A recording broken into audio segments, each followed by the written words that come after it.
Hello students, मैं हूं कुमार अभिषेक और स्वागत करता हूं आपका कुमार मैथमेटिक्स में। कैसे हैं आप लोग students?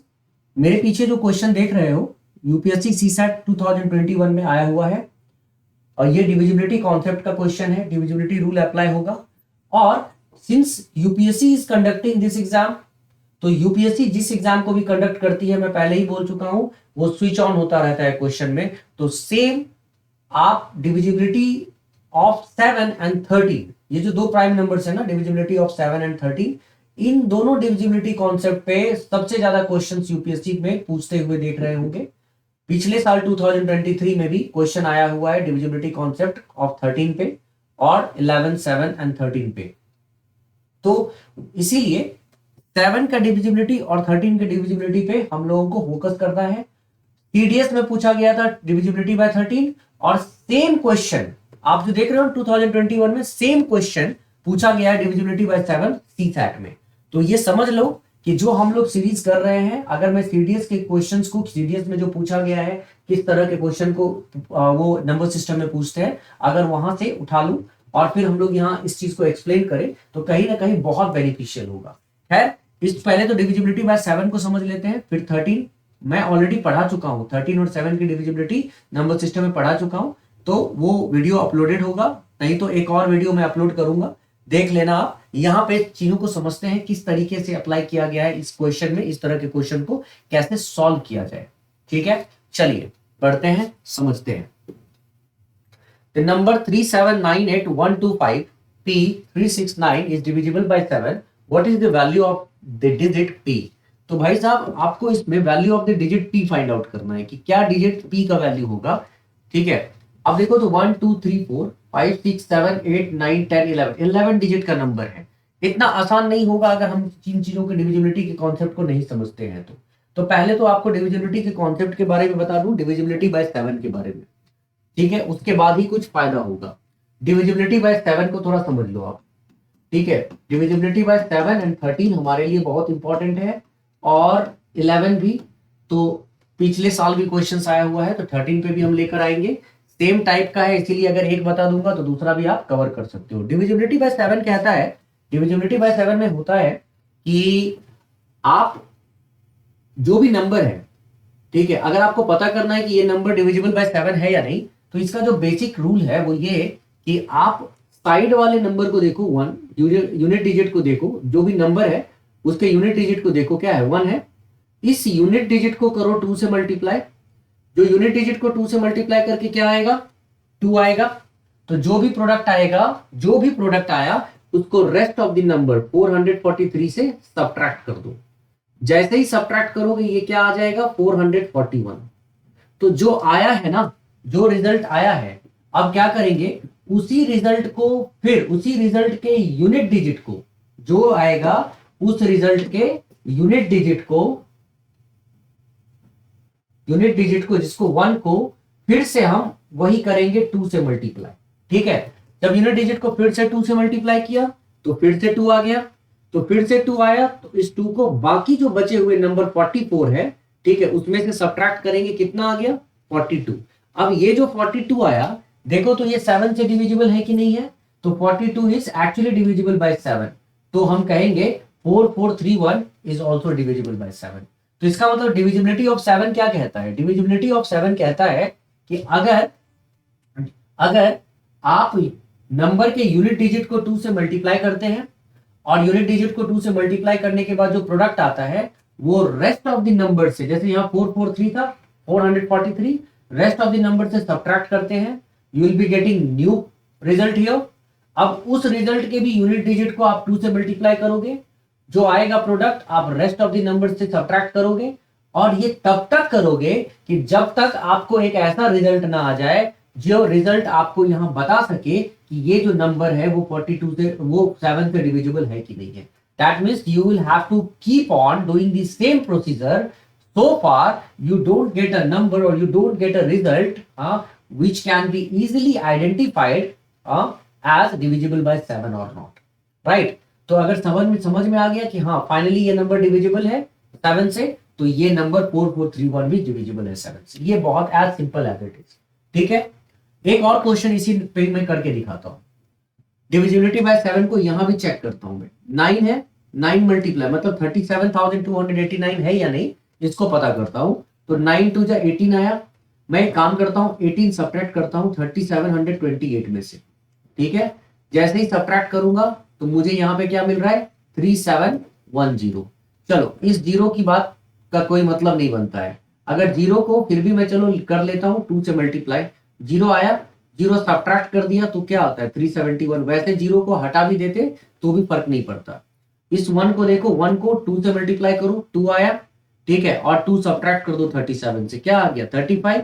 Now 35 is divisible by 7, that's why we are sure that 37,289 is actually divisible by 7, right. तो 7 का डिविजिबिलिटी कहता है कि यूनिट डिजिट को 2 से मल्टीप्लाई करो, जो भी प्रोडक्ट आता है वो रिमेनिंग नंबर से सब्ट्रैक्ट करो, और ये तब तक करते रहो कि जब तक तुम्हें ये ना पता चल जाए कि जो फाइनल रिजल्ट है वो 7 से डिविजिबल है कि नहीं। अगर फाइनल रिजल्ट 7 से डिविजिबल है तो पूरा नंबर डिविजिबल है 7 से। अगर फाइनल रिजल्ट 7 से डिविजिबल नहीं है तो पूरा नंबर डिविजिबल नहीं है 7 से। ये हो गई एक बात। अच्छा, कुछ ऐसे नंबर्स भी होते हैं जो इस फॉर्मेट में होते हैं, जो मैं बता ही दूं। ठीक है, अगर मान लो कोई नंबर ऐसे फॉर्मेट में होता है ABC और ABC, ठीक है, XYZ, इस तरह के नंबर 7 से डिविजिबल होते ही होते हैं, क्योंकि ये 3 के सेट्स में बनते हैं। 3 सेट्स में 3 के सेट में ये ABC, 3 के सेट में ABC, दोनों का डिफरेंस 0 होता है। XYZ दोनों का डिफरेंस 0 होता है। तो हमेशा याद रखना, इस तरह के जो नंबर्स होते हैं वो 7 से डिविजिबल होते ही होते हैं। मतलब अगर मैं यहां पे लिख दूं 743, तो समझ लो 743 क्या है, दोनों का गैप 0 है, तो ये नंबर डिविजिबल बाय 7 है। डिविजिबल बाय 7 ही नहीं है, ये नंबर डिविजिबल बाय 7 भी है, ये नंबर डिविजिबल बाय 13 भी है, और ये नंबर डिविजिबल बाय 11 भी है। तीनों से डिविजिबल है। और मैं आपको बता दूं, CSAT 2023 में ऐसा ही एक क्वेश्चन पूछा गया है कि इनमें से, that means which are the numbers find the numbers which can divide XYZ pattern. इसको डिवाइड किया जा सकता है, कौन कौन से नंबर है। तो इस पैटर्न के XYZ पैटर्न के 7, 13 एंड 11 सभी नंबर डिविजिबल होते हैं। ठीक है, अब हम आगे बढ़ते हैं। यहां पे इस तरह के नंबर अगर 7 की डिविजिबिलिटी में आ जाए तो क्या करें, मतलब ये तो चलो 2, 3, यहाँ पे 4 डिजिट नंबर था, चेक कर लिया। 5 डिजिट नंबर था, चेक कर लिया। लेकिन 6 डिजिट, 7 डिजिट, 8 डिजिट, 9 डिजिट, बड़े बड़े डिजिट्स अगर आ जाए, तो अगर मैं इस प्रोसेस को यूज करने चाहूंगा तो मैं सॉल्व तो कर ही लूंगा, लेकिन कहीं ना कहीं हम लोगों के लिए प्रॉब्लमेटिक हो जाएगा कि हमको कैलकुलेशन ज्यादा करना पड़ेगा। तो टू अवॉइड दोज कैलकुलेशंस, मैं अभी आपको एक प्रोसेस बता रहा हूं जो कि 7 पे भी अप्लाई होता है और ये 13 पे भी अप्लाई होता है। 7 और 13 दोनों में अप्लाई होगा, इसीलिए take just pay your attention towards this method, which actually it is why it is important, because applying this method we can solve questions that was given in CSAT paper. अगर इसको apply करोगे तो ही solve कर पाओगे, नहीं तो बहुत मुश्किल होगा सॉल्व करना। देखो इसमें क्या होता है कि अगर तुम्हें पता करना है कि ये नंबर 7 से डिविजिबल है कि नहीं, तो ये बात तो हमें पता ही है ना कि यहाँ पे यूनिट डिजिट को 2 से मल्टीप्लाई करेंगे, रिमेनिंग से सब्ट्रैक्ट करेंगे, and we will keep on doing the same procedure till the time we are sure that this number is divisible by 7 or not. ठीक है, यहां तक हम लोगों को कंफर्म है। अब समझने वाली बात ये है कि 512 ये जो है ना 5 1 2 7 8 3 4 6 इतने बड़े नंबर में ये कितने डिजिट्स के हैं, 3 3 6 2 8 डिजिट, 8 डिजिट्स नंबर है। अगर हमें पता है कि करना है 7 से डिविजिबल है कि नहीं, तो हम क्या करेंगे, पहले 3 3 के सेट्स बनाएंगे। ठीक है, ट्राई टू अंडरस्टैंड गाइस। पहले मैं क्या करूंगा, इसमें 3 3 के सेट्स बनाऊंगा। ठीक है, 3 मतलब 3 4 6, फिर 2 7 8, और यहां बच गया 51। कोई बात नहीं, एक जीरो यहां पर डाल देते हैं हम लोग। 3 3 के सेट्स बन गए। जब 3 3 के सेट्स आपके बन जाएंगे तो आप क्या करोगे, साइन देना शुरू करोगे अकॉर्डिंगली।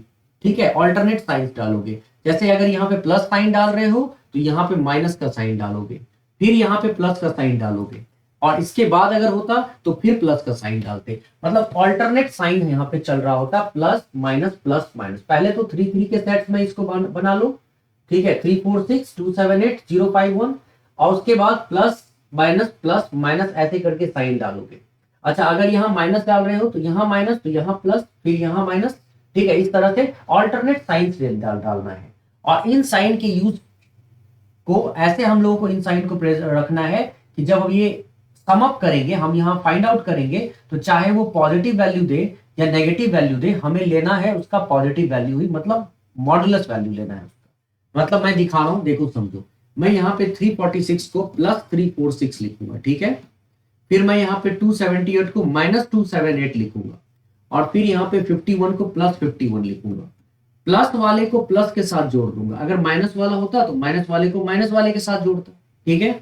अच्छा, 6 + 1 7, 4 + 5 9, दिस इज 3 माइनस 278। जब मैं सॉल्व करूंगा इसको तो 17 - 8 9, okay, 8 - 7 1, and 3 - 2 is 1, so it is 119। अब एक बात बताओ, 119 अगर तुम्हें डायरेक्ट समझ में आ रहा है तो बहुत बढ़िया, अगर नहीं डायरेक्ट समझ में आ रहा है तो you can see for 119 whether 119 is divisible by 7 or not। तो उसके लिए क्या करोगे, जो रूल है 7 का, इस पे लगा के चेक कर लो। 9 × 2 18। अब प्रॉब्लम क्या है कि 9 × 2 18 करोगे ना, तो सब्ट्रैक्ट अगर करोगे 11 में से तो देखो तो -7 आता है। फर्क नहीं पड़ता है कि माइनस आता है कि प्लस आता है, ठीक है। इसका मॉडुलस वैल्यू तो 7 ही है ना, मतलब पॉजिटिव ही वैल्यू लेना है 7। तो डिफरेंस पे अगर ये 7 आ गया, इसका मतलब कंफर्म है कि this number is divisible by 7।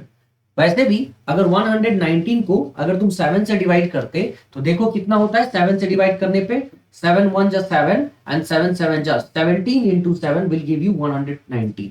तो इससे क्या हुआ, जब इसको मैंने सॉल्व कर दिया तो पॉजिटिव नेगेटिव पॉजिटिव लेकर, तो जो भी आया रिजल्ट आया ना 119, तो हमें पता चला, जो भी रिजल्ट आया 119, तो हमें पता चला कि ये 119 क्या है, 7 से डिविजिबल है। तो अगर ये 119 7 से डिविजिबल है, then we came to know कि ये जो नंबर था ना, ये नंबर भी 7 से डिविजिबल है। मतलब 5 1 2 7 8 3 4 6 7 से डिविजिबल है।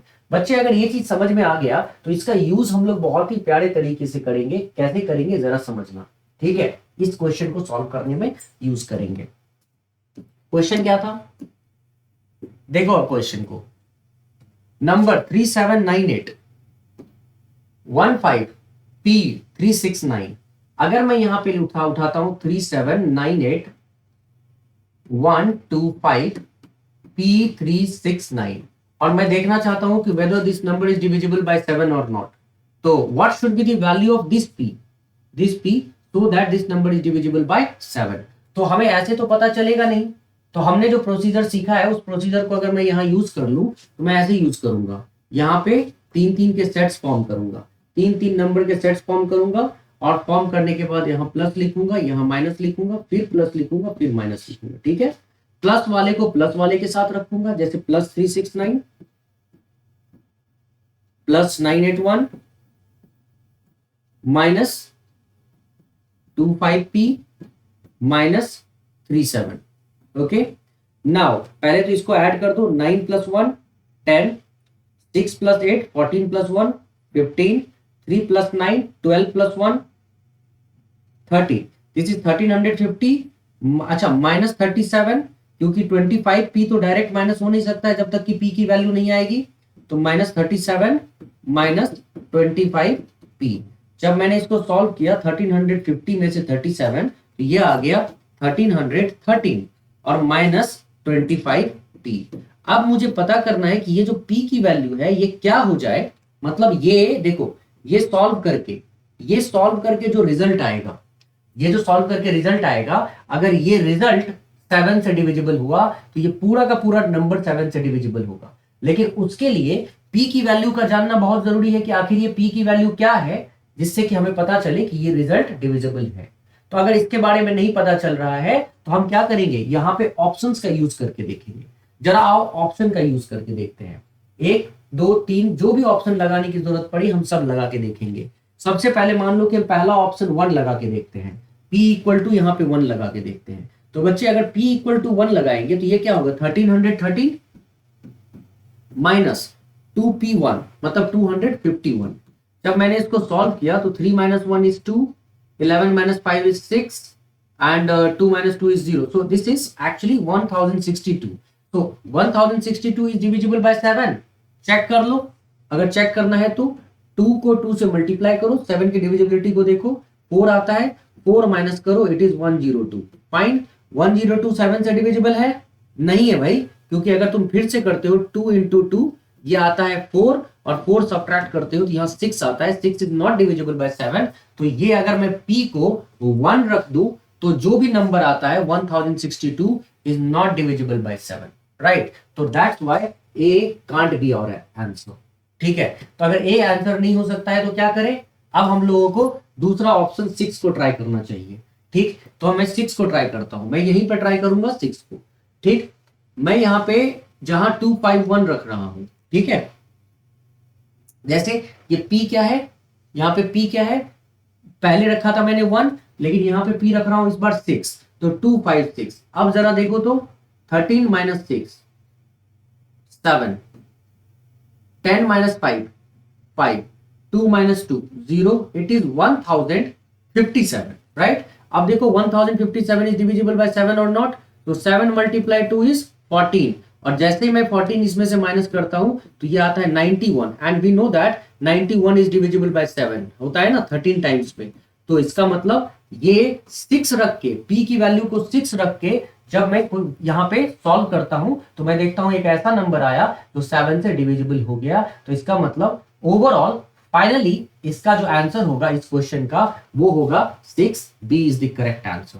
ओके. तो 7 की डिविजिबिलिटी का क्वेश्चन हमने देख लिया. पहले मैं 13 की डिविजिबिलिटी जो सीडीएस में पूछा गया वो मैं पढ़ा चुका हूं. और ऐसे कई क्वेश्चंस वो पूछ रहे हैं जो हम लोग डिस्कस कर चुके हैं. तो गाइस इतना समय हम लोगों को नहीं देना है. मैंने सिखाने के लिए इतनी सारी बातें बताई. अब हम लोगों को करना है फटाफट, करते जाना है, भागते जाना है. ठीक है. चलो guys, thank you so much. मिलते हैं अगले सेशन में, अगले नए वीडियो में, नए कॉन्सेप्ट के साथ जो हम लोग के एग्जाम पॉइंट ऑफ व्यू से बहुत इंपॉर्टेंट होने वाला है.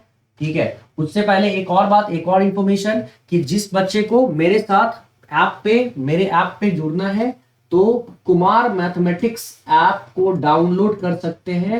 लिंक डिस्क्रिप्शन में दिया हुआ होगा.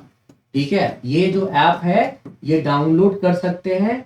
इसमें लिंक डिस्क्रिप्शन में होगा और प्ले स्टोर से भी आप डाउनलोड कर सकते हैं और रेटिंग भी दे सकते हैं प्ले स्टोर से.